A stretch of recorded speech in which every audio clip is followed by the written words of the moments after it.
Good morning guys, and welcome to my front porch and my cup of tea.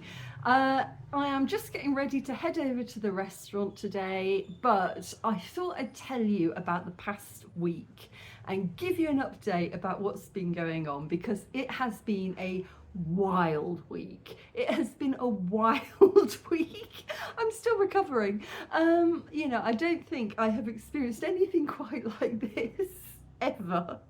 So it all kicked off at the beginning of last week. Now we've got four adorable baby kittens running around the restaurant. They are the cutest little things. They are still quite feral, but I am slowly domesticating them. I'm quite good with cats, and we've now got to the point where one of them, the bravest of them, is coming up for cuddles now and again. So it's been a slow journey, but we're getting there, and my hope is that they will grow up to be A-class mouses, because when I first took over the restaurant there were signs that there had been some rodent activity.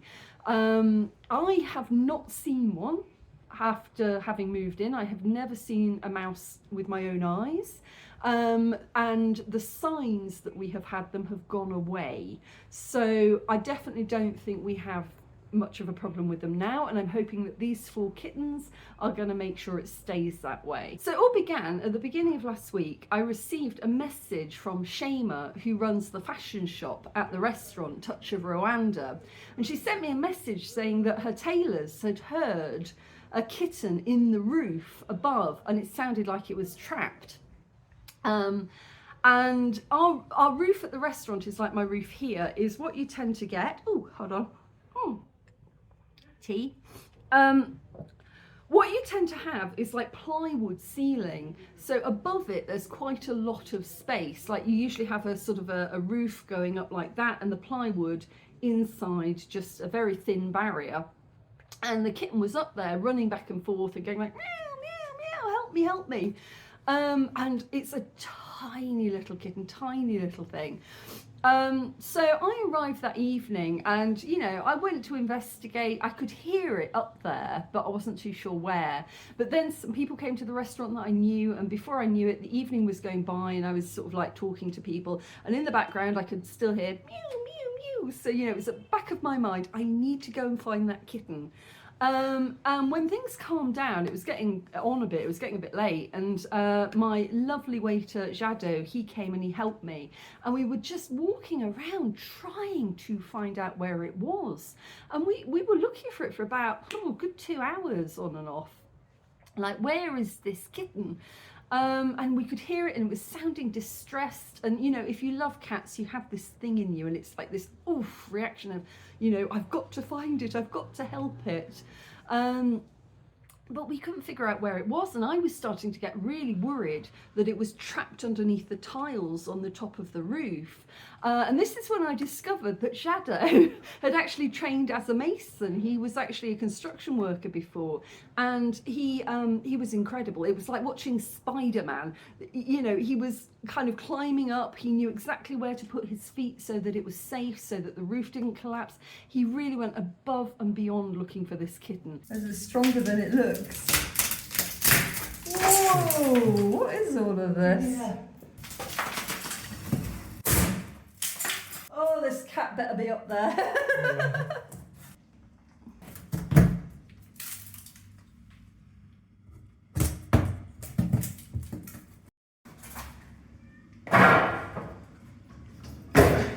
Damn, that's impressive.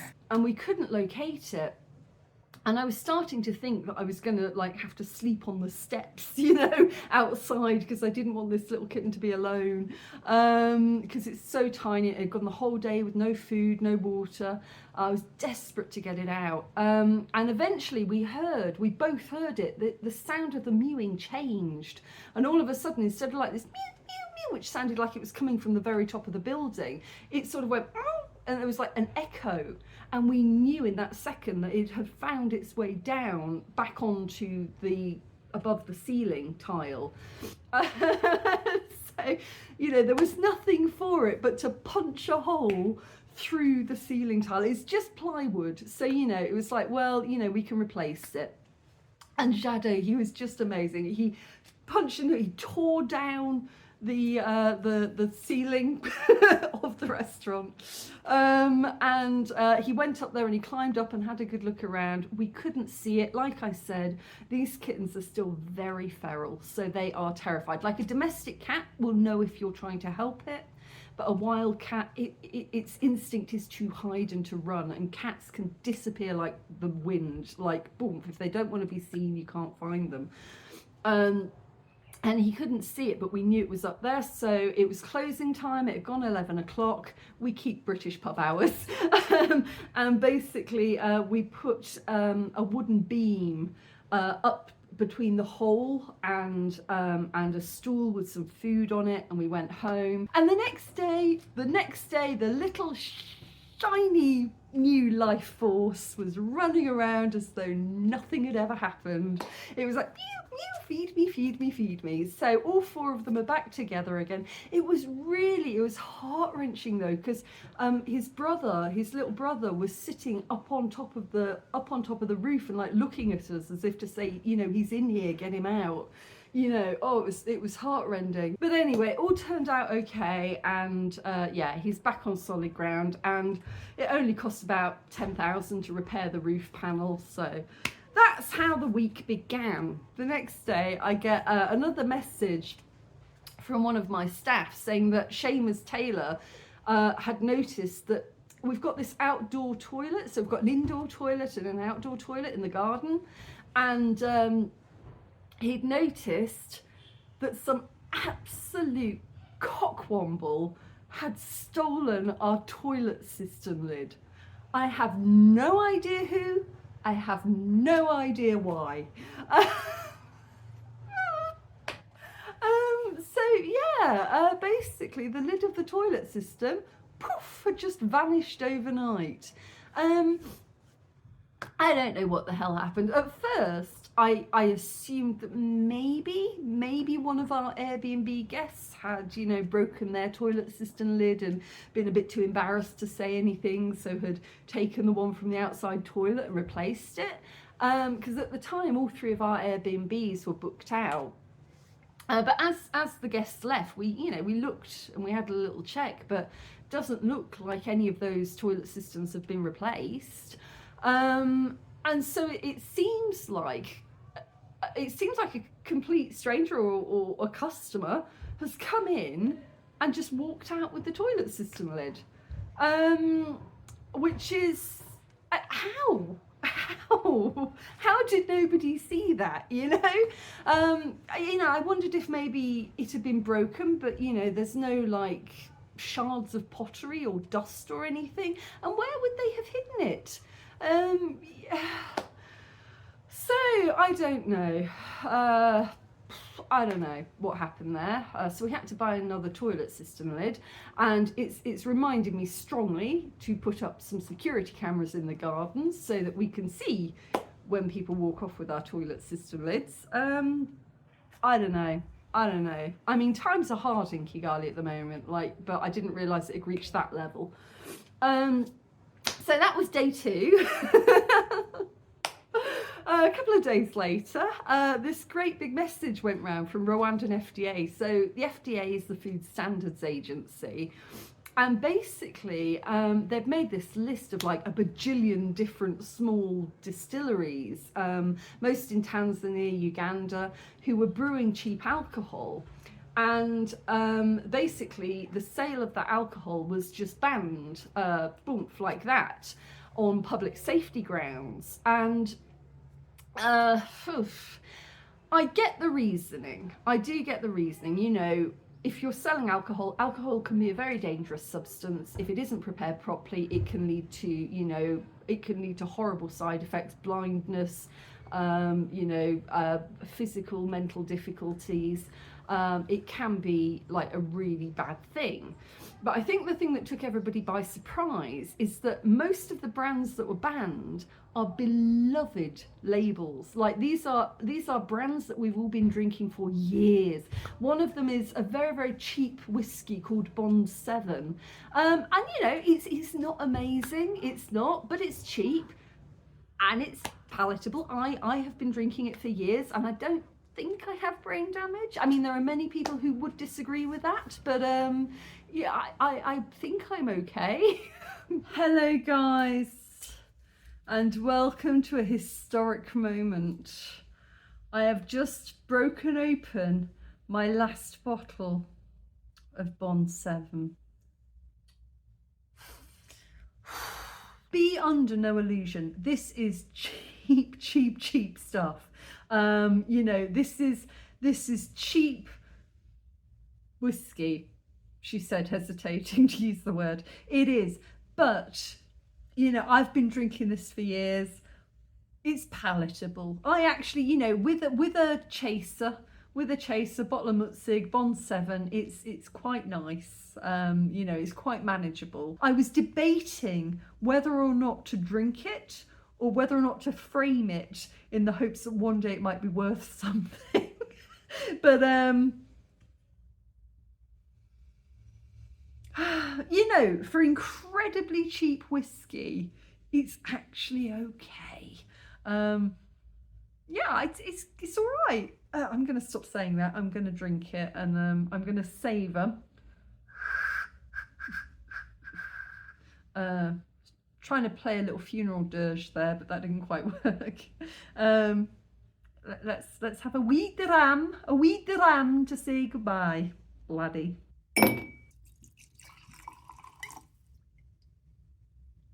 My father would disown me if he caught me putting ice in my whiskey, but I'm a woman who knows her own mind, and at 40 something, I think I have earned the right to decide what I put in my whiskey. I like me a little rock in there, and the really disgusting part, the part you must never tell anybody, is that I keep my whiskey in the fridge. So not only do I have cold whiskey, I have a rock in it, and I like it because I feel like, yeah, you don't get the same aroma when it's cold, but I feel in this hot equatorial weather, it is nicer to put it in your mouth, and then as it goes down your throat, it warms up and you get like this after vapor of whiskey. I'm talking about it as though it's a 50-year-old Glenfiddich or something. It's Bond 7, but it's got me through many a hard time over the years. And I say, you know, with a Mutzig chaser and a little Bond 7, you can't go wrong. And it's the end of an era. I'm going to hold a wake for Bond 7. So let me know below. Let me know which alcohol on that list you are going to miss the most, because I think there's a few people out there going, oh no. So let me know which one you're going to miss below, and I'm gonna sit and enjoy this. And so it was just a bit of a shocker. So, you know, on a personal level, like the nation is grieving the loss of some of these. Like there's one called, is it Kanigi or Konyanji, which I think is Tanzanian, and there's Gilby's gin. You know, these are brands that we've known for years. And so on one hand it's like, oh, you know, good job FDA for catching that, but on the other hand it's like, you know, like it took you how many years to figure this out? You know, we've been drinking incredibly dangerous alcohol for how many years? You know, it was like, okay, so you're not sure whether or not to praise the FDA for doing a sudden and thorough job, or to question them for having taken years to figure this out. But I mean, on the financial level, I mean, it was a shock for us. you know, I wake up one morning and my bar manager, Joseph, fantastic guy, he'd lined up all the alcohols on the table and sent me a photograph, just basically saying, you know, we have to flush these, they can't remain here, we have to get rid of them. And thankfully, because it's very cheap alcohol, you know, we use it for mixing for cocktails when the flavour of the alcohol is not that important. Like if you're making a gin and tonic, you use Gordon's, you use something, or, you know, you use a higher end gin that is tasting good, because the thing about the gin and tonic is it is about the gin. Whereas if you're making cocktails, it's not really about the alcohol so much as, you know, the different flavours that mix together to taste good in your mouth and get you drunk. So you tend to use slightly cheaper alcohol in cocktails because nobody can taste the alcohol really. And you know, and we're not buying contraband booze, we're buying booze that is sold in the supermarkets. So all of the booze that we had to flush, we bought from Simba, which is one of the biggest supermarkets in the country. So we naturally assume it's safe for sale, because if Simba are selling it, it has to be safe for sale and consumption. So therefore we buy it. And if you've got cheaper alcohol options, of course bars are going to buy that. But yeah, so where was I going with that story? But yeah, so the first day we had to get rid of, I think it was about 5 or 6 bottles of vodka and a few mini bottles of Gilbey's gin. And then the next day, 2 days later, they came out with another list and we had to flush a load of whiskey, which, you know, like I say, it was okay because it was cheap alcohol. So, you know, it didn't bankrupt us. But most of the small local bars in Kigali, that is all they can afford, is the cheaper stuff. They are not buying Bombay Sapphire. They're not out there buying sort of like the higher end alcohol because they can't afford to. Their profit margins are really small. So they're buying the cheaper booze, and that could have been their entire stock gone overnight. No compensation, no recourse, no refund, just their money wiped out like that. And I think that's what hit kind of people quite hard, is they realise, oh, you know, if they can suddenly do that with gin overnight and somebody can lose all of their money, like what else could they do that with? Like just wake up one morning and, I don't know, all your sausages and bacon has been like contraband or something, and, you know, you're down hundreds of thousands of francs. So that was a bit of a shocker. Tea break. Keep calm and drink tea. British motto. So yeah, that happened. So where did we get to that? Right, so this was the week so far. Kitten trapped in the roof, punched a hole through the ceiling. What was the second one? Somebody ran off with our toilet system. I had to flush half of our booze. And then finally, we caught fire. Oh my God. Oh my goodness me, ladies and gentlemen. Oh, what a week. So, so we've got a spa attached to the restaurant. So there's the lady who runs the spa, and in the spa is a sauna. And the spa's been there for about 3 years. When I took over and I was like looking around the building, I noticed that the sauna was fed by a wooden fire. So at the back of the building, there's a little hole, they feed the wood in, the wood heats this metal box, which in turn heats the sauna inside. And I was looking at this and I said at the time, I looked at it and I said, yeah, isn't that a fire hazard? And the lady, she assured me it wasn't. She assured me it wasn't. She said, no, you know, I've been doing this for 3 years, that it's built to the right standards, it's absolutely fine. Turns out, it was a fire hazard. It was a fire hazard. And so what happened was, a spark from the fire in the sauna caught fire to the floor or something like that, and before you know it, like billowing smoke going out. I was in the bar talking to a customer at the time, and suddenly 2 of my staff go charging past shouting, "The spa's on fire!" And I was like, what? Ran out after them, billowing smoke going up. Oh my goodness me.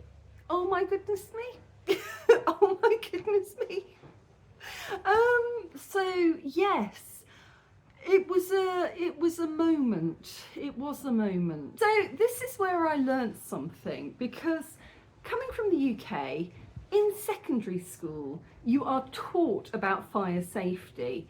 So in the UK, there's sort of, well, when I was growing up, there was an emphasis on social education, which is basically how to function in the world and stay safe and stay alive. So in primary school, you could do your cycling proficiency test. So if you ride a bicycle, it was like, you know, the rules of the road, the highway code, how to cycle safely. We also did swimming and you know, how to swim, how to not drown. What else did we do? Yeah, so in secondary school, you did CPR. So, you know, if you find somebody who's unresponsive, how do you give mouth-to-mouth resuscitation, chest compressions, and how do you put somebody in the recovery position? And we did also, you know, just stuff like that, and fire safety. So, you know, what to do if there's a fire. And I remember really clearly watching the videos of how fires catch, how fires spread, you know, what to do. And the basics of fire safety is, you know, if there is a fire, get to a safe distance, call the fire brigade. That's pretty much it, you know. As an adult, if you are standing next to a small fire and there happens to be a fire extinguisher next to you, you can take that and you can use it. If it works, that's fantastic. If it doesn't, you get out. I mean, that is the basics of fire safety. If there is a fire, get away from it. Stand somewhere safe, call the fire brigade, because you know, you learn that fires can spread very quickly and very unpredictably. Even my friend who grew up in Greece, he said, yeah, you know, he remembers doing that in school. So it's like quite a common thing in many countries to receive training on emergency situations when you're in school, so that you know what to do. You know, it is like, it's fundamental how to stay alive 101. And it kind of became pretty obvious that most people didn't know any of this. I mean, you do forget it. Like, if you ask me now to perform CPR, I think in an emergency situation it would come back, but you know, it's one of those things you do have to go back to, you have to revisit, you know, every few years. If you've got 5 minutes on YouTube, look up a video and, you know, learn how to do it, because if you don't remind yourself, you do forget. Because I mean, it's really rare to be in that situation, hopefully, you know, maybe once or twice in a lifetime, but when it happens, you need to remember how to do something. So it's important to commit it to your long-term memory. But anyway, so I think the thing that just absolutely stumped me was how unwilling people were to leave the building. And you know, I'm standing there thinking, oh goodness, you know, I'm responsible for the restaurant. The spa is a separate business, but I am responsible for the customers and the clientele in the restaurant. It is my responsibility to make sure people get out of the building. Could I get them to leave? Oh my goodness me. There was one lady, she was wearing a wrap because she'd been having a massage. There were 2 people in there at the time, so this could have gone very, very badly. Spoiler alert now, but everybody got out. They were perfectly safe. It was fine. But she was wearing like a wrap because she'd been having a massage, and she kept going back in, and she was going in to get her clothes, which is like, okay, grab your clothes, get out, get to safety. And she went in there, she didn't grab the clothes, she went in there and started to dress herself in there, inside a burning building. I'm laughing about it, but I was absolutely draining of blood at the time. I was like watching this thinking, get out of the building, get out of the building. And then going back in with bowls of water to try and throw water at the fire. And one thing that you learn about fire safety is that something that is almost as dangerous as the fire is smoke. So smoke inhalation will kill more people in a fire usually than the actual flames. And so what you're supposed to do is you drop down, because smoke rises, so the clean air is underneath the smoke. So in order to breathe, you go down to, you know, floor level, and you crawl out, because then you're inhaling more fresh oxygen than smoke. And they were in there throwing water at the fire, standing up in a cloud of smoke. And we later realised that between the ceiling of the building and the tin roof was a layer of foam to insulate the building. And the fire had gone up inside and was catching on the foam. So, I mean, this is what makes it so dangerous, is they're there throwing water at a fire that they can see in front of them. And they don't know, none of us know, because none of us can see it, but the fire could be travelling over your head. It could be over your head, you know, it could appear somewhere else in the building behind you. You don't notice because you're throwing water at the fire in front of you. That's what makes fire so dangerous, is it is completely unpredictable.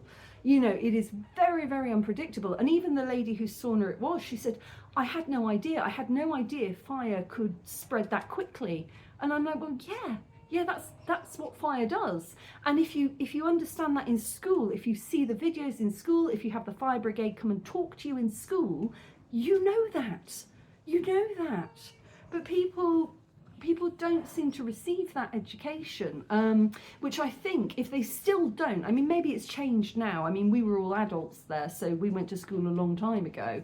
But, you know, if it isn't in schools in Rwanda at the moment, it really should be, along with, you know, how to cross the road safely, you know, how to perform CPR, what to do in a fire. Those are fundamental basics that all children should learn, because, you know, yeah, I mean, people just didn't seem to be in any way aware of the danger they were in. And then there was one guy who was trying to climb on top of the roof, a tin roof. He wanted to get on the roof to open the roof to look at the fire. And again, if you understand fire safety, one of the golden rules are you don't add oxygen to a fire, because oxygen, flames get big, you know, flames get big because flames eat oxygen. So if you open a roof and suddenly oxygen goes in, then fire can go poof.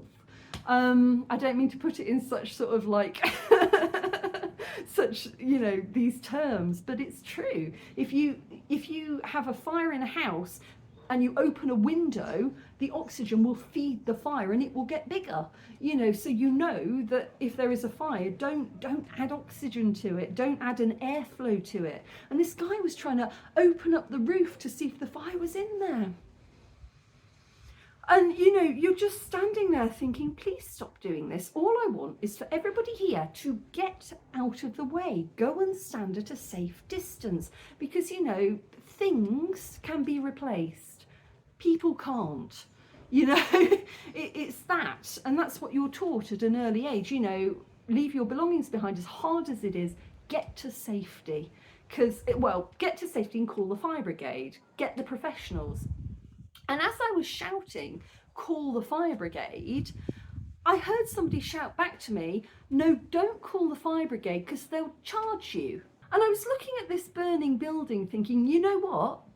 I would quite happily pay somebody to come and put the fire out. You know, first of all, I was surprised to hear that the fire brigade charge people.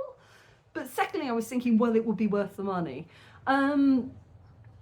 But it suddenly dawned on me, and I'm going to explain this in a moment, because that person was wrong, and I'll explain that in a moment. But it suddenly dawned on me, something clicked about what had happened to me before, because about a year ago, there was a fire, big fire outside my gate at home. The electricity pole, which is heavily overloaded, it caught fire and all the electric wires went up in smoke. There were sparks, there was fire. It's quite scary, quite impressive to watch. And I was sitting here watching it, but I didn't call the fire brigade. And the reason I didn't call the fire brigade is because I could hear 20 people out there like shouting about the fire, and I just assumed somebody else had called them, which you must never do. You must never do that. That made me an absolute idiot. You know, I should have called the fire brigade, but I just assumed, oh, there's a whole street of people out there, somebody must have called the fire brigade, because that's what you do when there is a fire. And it turned out nobody had. Nobody had, and it just burnt itself out, thankfully, without setting fire to anything else.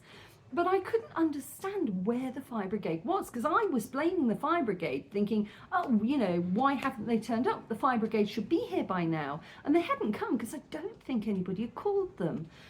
And the reason that I guess they hadn't called them is because they thought they were going to be charged for the call out. And, you know, people don't have any money to spare. And I kind of thought, oh, when I heard that person saying, don't call the fire brigade, they'll charge you, it suddenly clicked why the fire brigade never came to the fire on our street. Because there seems to be this pervasive belief that the fire brigade charge. And they don't. They don't. So what happened was, oh gosh, sorry, this is turning into a really long story. So what happened was, in the long line of things that happened that day, I tried to call the fire brigade, but I think I got the wrong number, because here there is no national emergency number. Everyone's got a different one. So there's a different number for the ambulance, the fire brigade and the police. Now they're short, they're 3 numbers, but that completely defeats the point of an emergency number. You know, you're in the middle of a life-threatening emergency, and you're sitting there going, "Oh God, is it 211? Is it 3 what? Is it 25? Is it, oh, you know, which number calls what? Oh, hold on a minute, let me take a moment to Google that." You know, in the middle of an emergency, it's like, so in America it's 911, in the UK it's 999. Many countries will automatically divert 911 and 999 numbers to their own local national emergency number, so foreigners can still dial their home emergency number and it will still come through to the country's national emergency hotline. So in the UK, what happens, you need one number. Everybody in the entire country knows that number, 999. You dial it, 999, operator says, hello, do you need the police, the fire engine or the ambulance? And you say which service you need and you go straight through. So, you know, here it's not like that. Here, in an emergency, you literally have to Google which particular, like, number it is. And I Googled and I think I got confused. And I can't, see, even now I don't know what the actual, I think it's 111 for fire maybe.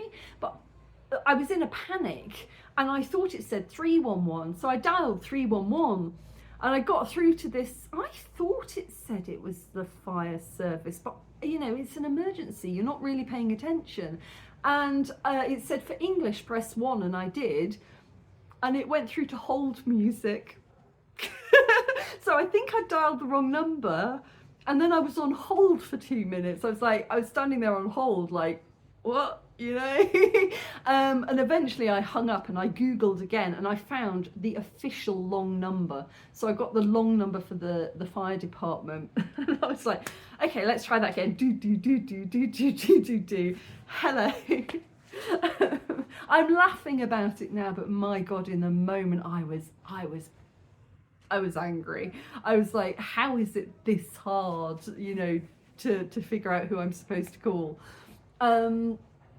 But in all seriousness, jokes aside, the fire department were absolutely amazing. They were brilliant. So once I got the right number, they picked up immediately. They clocked I was speaking English immediately. They said, where are you? I told them, and they said, right, what's the name of the restaurant? I told them.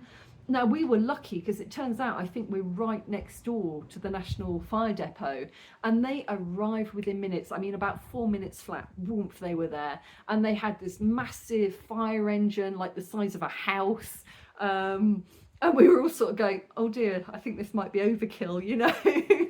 I hope we're not wasting their time. And never think that you are never, ever wasting their time. If there is a fire, if there is the potential there is a fire, call the fire brigade. That is what they're there for, you know. And they turned up, down with the hose, took the roof up and doused it all down. And they were just amazing. They were so professional. They were so kind as well, because I mean, this poor lady is watching her business burn. And they were really kind. I mean, by the end of it, they were even laughing and joking with us.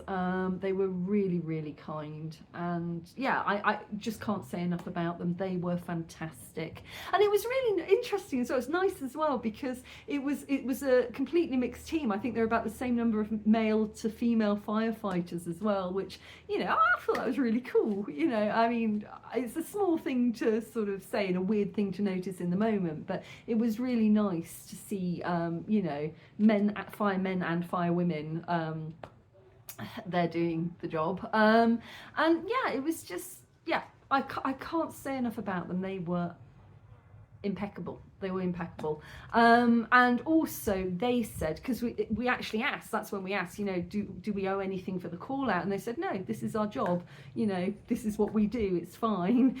And yeah, that kind of, in my head, that was like, yeah, that makes sense. Because the problem is, if you charge people for an emergency service, if you charge people for a fire call out, they're not going to call.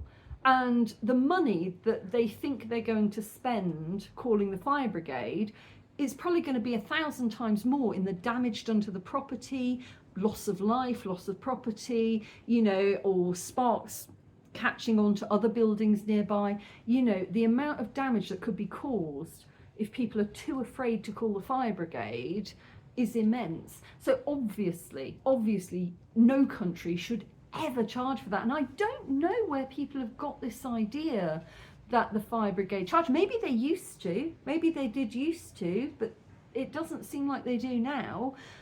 Maybe, I was wondering if America does, because I know in America they charge you for an ambulance. Like if you call an ambulance, they charge you. So I don't know if in Americans, tell me, do you charge for calling the fire brigade in America? I don't know. I don't know where they've got this idea. But I feel like it's one that has to be counteracted. Like, I think there needs to be a national campaign on television explaining to people that it is free to call the fire brigade. If there is I mean, like, if you're calling them and it's a prank, or you're calling them for no reason, or, you know, then yeah, there should be consequences to that. Like if you prank call an emergency service, you know, the first time there should be a fine, the second time there probably should be jail time, you know, because you're taking an emergency life-saving service away from people who actually need it at that point. But, you know, if there is a genuine fire, a genuine emergency situation, or you have reason to believe there is, then absolutely there should be no barrier between that and calling the emergency services. You know, this fear that you're going to get charged for calling the fire department, that needs to be addressed strongly, because if people don't, the damage can be immense. So anyway, long story short, thank you to Kigali Fire Department. They were just outstanding, the most wonderful people, professional, kind, knowledgeable, wonderful people. We were so grateful to have them there. Basically, it all ended well. Everybody got out. Nothing much was damaged. It was just really the side of the wall and the roof. You know, we were lucky that we spotted it early. But yeah, all I would say is if you need to, call the fire department. And first of all, if there is a fire, don't try and put it out yourself. You know, if there's a small one right in front of you and you have a fire extinguisher, we did have 2 fire extinguishers. We deployed both of them, but it wasn't enough. The fire was too big.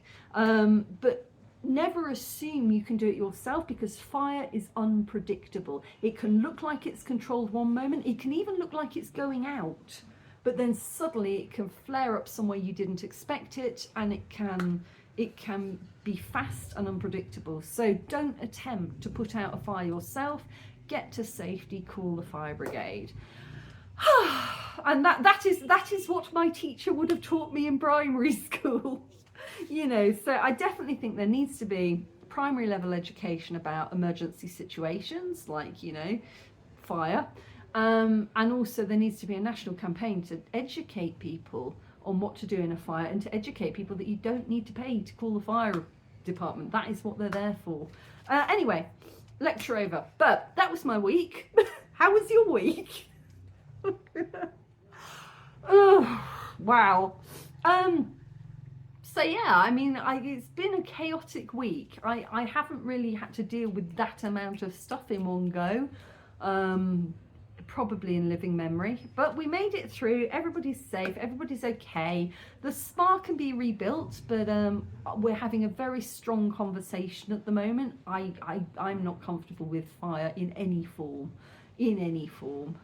being involved in that. So maybe, I don't know if there is such a thing as an electric sauna, because my mum has a sauna back home in her home, and it's an electric one. So, you know, if there is an electric sauna available, that might be an option.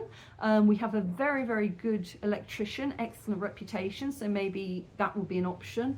I am not comfortable with going back to the old system. So yeah, I don't know, let me know what the options are if you know anything about saunas. But for now I'm going to end this video because there's a danger I could just keep rambling because I'm a bit amped about the whole situation. So yeah, that's been restaurant life this week, and I'll give you a calmer update soon. Well,